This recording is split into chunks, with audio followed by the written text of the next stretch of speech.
ओम श्री सरस्वत्यै नमः। नमस्कारः। सप्तत्रिंशदधिकद्विशततमी कक्षा हमारे कारक चल रहे हैं और आज का सूत्र है ज्ञो विध्यर्थस्य करणे 2351 अष्टाध्यायी जी में देखा जाता है। ये देखिए दूसरा अध्याय तीसरा पाद अनाभिहिते का अधिकार जो सारे के सारे तीसरे पाद के अंत तक जाता है। अब कल हमने शेषे षष्ठी शेषे इस सूत्र को किया है। ये 2350 है और इसके बाद अब सारे जो शेषे षष्ठी की अनुवृत्ति के अधीन आते हैं ये सारे हम सूत्र देखेंगे। तो इसमें पहला सूत्र है ज्ञो वेदार्थस्य करणे 2351। इसमें षष्ठी शेषे की अनुवृत्ति आ रही है। ये देखिए संधि विच्छेद ज्ञः, तो ये षष्ठी एक वचनम है। अवेदार्थस्य षष्ठी एक वचनम, करणे सप्तमी एक वचनम। समास इसमें अविदर्थस्य समास है, इसका विग्रह करते हैं विद अर्थः यस्य। विद अर्थ जिसका है, सह वह, विद अर्थः। तो ये बहुव्रीहि हो गया क्योंकि अन्य अर्थ प्रधान बहुव्रीहि। तो विद अर्थ जिसका है वो कोई तीसरी चीज़ है जो धातु है, तो वो धातु जो विद अर्थ अर्थात जानने के अर्थ वाला धातु, ठीक है।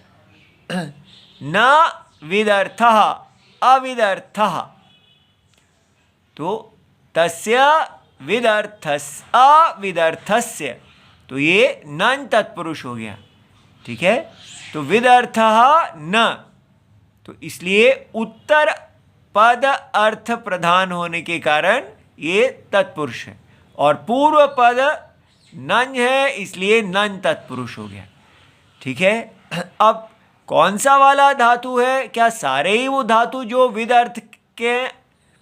तो नहीं, धातु है केवल ज्ञा अवबोधने, जानना समझना।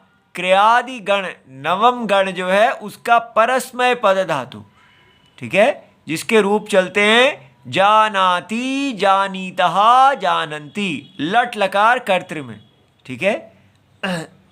तो इसका आवृत्ति देखते हैं। तो जाने ने नाते है, तो जानती जानाति की षष्ठी कर दी तो जानाते है, तो उसका अर्थ हुआ ज्ञा धातो, अर्थात ज्ञा धातु का, ठीक है। अविदर्थस्य जो ज्ञान रूप नहीं है, ठीक है, जिसमें सामान्य रूप में तो ज्ञा का जो है अवबोधने जानना रूप है, लेकिन उसके अतिरिक्त जो जानना रूप नहीं है वो अज्ञान अर्थस्य, ज्ञान अर्थ वाला नहीं, उसमें करणे, करण में जो कारक है, करणे कारके षष्ठी। कौन सी षष्ठी? शेषत्वेन विवक्षते। तो हमने पीछे ही शेष देखा है जहां पर संबंध होता है, ठीक है, और कारक की अविवक्षा होती है। तो जहां करण कारक की विवक्षा नहीं है, जिसको करण कारक का प्रयोग लेखक नहीं करना चाहते जब, तो षष्ठी का प्रयोग किया जाता है, तो षष्ठी विभक्ति होती है। ये बात समझ में आ गई। अर्थात ज्ञान जानाते है अविदर्थस्य, वो जानाति धातु ज्ञान धातु जिसका अज्ञान अर्थ है, ज्ञान अर्थ नहीं है। करणे करण कारक में षष्ठी विभक्ति होती है क्योंकि शेष की विवक्षा, करण कारक की विवक्षा नहीं है, ठीक है। उदाहरण देखिए, सर्पिषः जानीते। अब यहां तो जानाति था, तो जानीते कैसे हो गया? तो हमारा सूत्र है अकर्मकाच ये 1345 है, ये आत्मनेपद के अधिकार में है। तो आत्मनेपद ज्ञः, तो जहाँ पर अकर्मक धातु की तरह प्रयोग होता है ज्ञः, वहाँ आत्मनेपद हो जाता है। तो यहाँ कर्म नहीं है, ठीक है, किसी चीज़ को जानना ऐसा अर्थ नहीं है, इसलिए यहाँ ते लगा है। जानीते, जानाते और जानते ये रूप लगेंगे जब कर्म नहीं है। तो सर्पिषः जानीते माने सर्पिष माने घी, तो घी का जानीते, तो ये तो कोई अर्थ नहीं बन रहा, अभी इसका अर्थ बताया जाएगा षष्ठी। इसी प्रकार मधुनः जानीते, मधु का, ये मधु नपुंसक लिंग है, ये सर्पिष सकारांत नपुंसक है। तो मधु का जानीते तो जानता है अर्थ तो है नहीं, तो क्या अर्थ होना चाहिए? घी के द्वारा प्रवृत्त होता है। तो यहाँ जानीते का अर्थ है प्रवृत्त होना, किसी कार्य में लगना। तो किस चीज़ में? घी के द्वारा माने यज्ञ में लगता है। मधु अर्थात जो मधु है, शहद है, उसके द्वारा यज्ञ में प्रवृत्त होता है। तो ये कैसे अर्थ आया? देखिए भगवान बताते हैं सर्पिषा कर्णेन प्रवर्तते इत्यर्थः। तो सर्पिष जो है तो वो करण है, प्रवृत्ति। करण क्या होता है? साधकतमम करणम, वो क्रिया करने को साधने में जो सबसे महत्वपूर्ण है।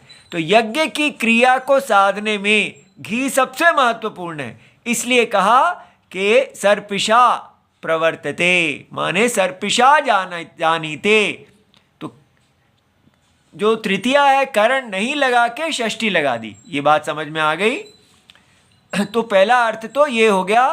तो प्रवृत्ति वचनः जानाति अविद्यर्थः, तो यहाँ पर जानाति जो अविदर्थ कहा है, ज्ञान का अर्थ नहीं, तो वहाँ प्रवृत्ति वचन लेना है, माने प्रवृत्त वो उसमें लगता है, कार्य को करता है।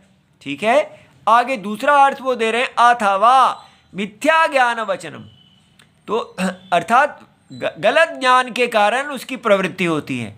तो देखिए सर्पिषी रक्तः, तो घी में खून है, ठीक है, प्रतिहतः, उसको ये बिल्कुल पसंद नहीं है, ठीक है, घृणा करने वाला है, लेकिन चित्त भ्रांत्या, उसकी चित्त की भ्रांति है और अज्ञान है, ठीक है। तो तद आत्मना, और ऐसी चित्त भ्रांति के साथ वो क्या करता है? सर्वमेव ग्राह्यम प्रतिपद्यते, वो अज्ञान के कारण हर चीज को ग्राह्य समझ लेता है अज्ञान में, जिसको वास्तव में वो ग्राह्य नहीं समझता। ठीक है, इसलिए तो घी समझ के उसमें प्रवृत्त हो रहा है, लेकिन वास्तव में वो घी नहीं है, उसमें एक दोष है, ऐसा अर्थ समझना चाहिए। तो ठीक है, तो मिथ्या ज्ञानम अज्ञानम एव, तो अविदर्थस्य इति किम, क्यों यहाँ पर सूत्र में अविदर्थ लगाया गया है?